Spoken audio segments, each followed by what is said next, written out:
Fala, galera! Continuando aqui a resolução da prova do PAV 1 2021, agora com a segunda questãozinha. Olha só. O Renascimento trouxe consigo novas ideias. Houve um grande avanço científico e tecnológico no período e também nas artes. Na música, em particular, havia necessidade de se transporem melodias para outras tonalidades, o que na época não era impossível, pois a escala pitagórica não favorecia tal procedimento. Com isso, uma peça composta para determinada tonalidade não poderia ser executada em outra, pois a relação entre as notas e intervalos variava de acordo com o tom escolhido. Então, o que acontece, tá, gente? A partir de 2021, as provas do PAV elas ficaram cada vez mais, vamos dizer assim, a palavra mais adequada para mostrar para vocês aqui, ela é mais contextualizada, tá? Vamos dizer assim, tá? Tentando se aproximar um pouco mais da prova do Enem, utilizando ali a ideia, né, de resolver a prova por área, tá? Então, por isso, vocês vão começar a perceber, PAV 1, PAV 2 e PAV 3, a partir de 2021, textos mais longos, tá? Que na maioria das vezes tu não precisa ler todo o texto. Então, vocês vão ver que tudo que eu estou lendo aqui, por enquanto, é irrelevante, tá? Continuando aqui, ó. Portanto, os intervalos entre as notas pareciam ser desafinados. Uma solução encontrada para corrigir esse problema foi o temperamento da escala, isto é, a divisão equânime dos intervalos para que eles pudessem estar a uma mesma distância entre si. Ok. Chega-se a um problema matemático interessante. Como encontrar 12 sons igualmente espaçados entre os valores 1 e 2, que seriam os valores de referência entre duas oitavas consecutivas?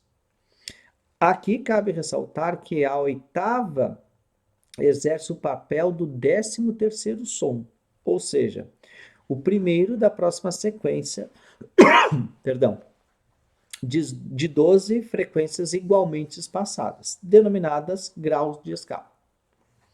Aí vocês têm aqui, né, os tons, tá? Ó, do primeiro até o 13º que ele fala. Portanto, o temperamento nada mais é do que uma escala que determina uma relação numérica entre os sons através de uma sequência de termos, formando uma progressão geométrica. Agora sim, agora estamos falando da nossa área aqui. Então, ele está falando que existe uma relação numérica entre esses sons, tá? E ele já está te garantindo, isso aqui vai ser uma progressão geométrica, uma PG, tá? Dado por 1, F2, F3, F4, F5 até F12, 2. Então, o oitavo termo da sequência acima, o F8, tá? Ele tem como valor, bom, ele está me garantindo que essa sequência aqui é uma progressão geométrica, tá? E essa progressão geométrica ela tem 13 termos. O primeiro que começa com 1 e o 13º que termina com 2. Então eu já sei aqui, ó, que o A1 ele vale 1.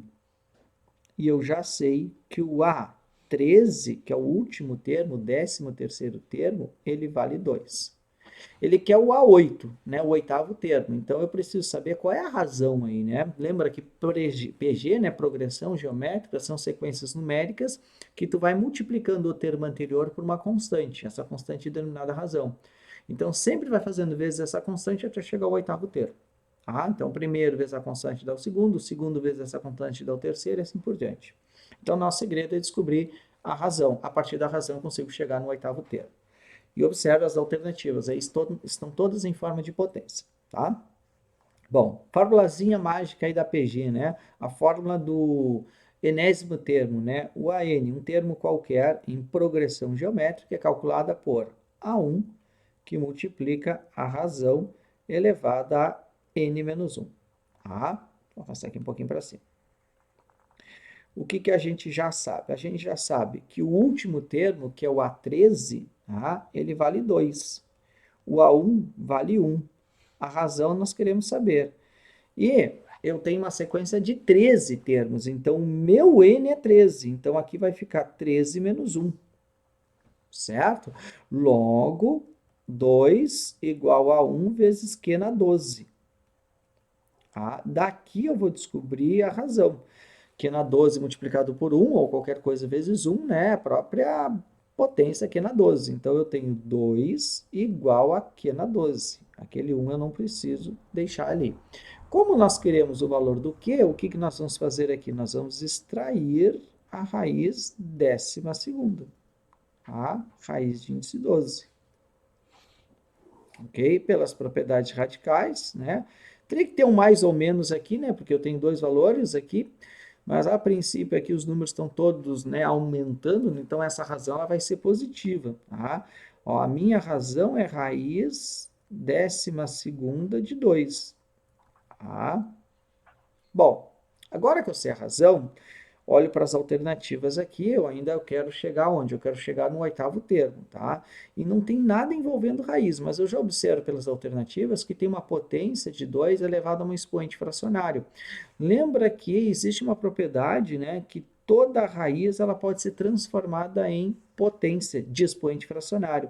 Então, raiz 12ª de 2 na 1, isso aqui é o mesmo que tu escrever 2 elevado a 1 sobre 12.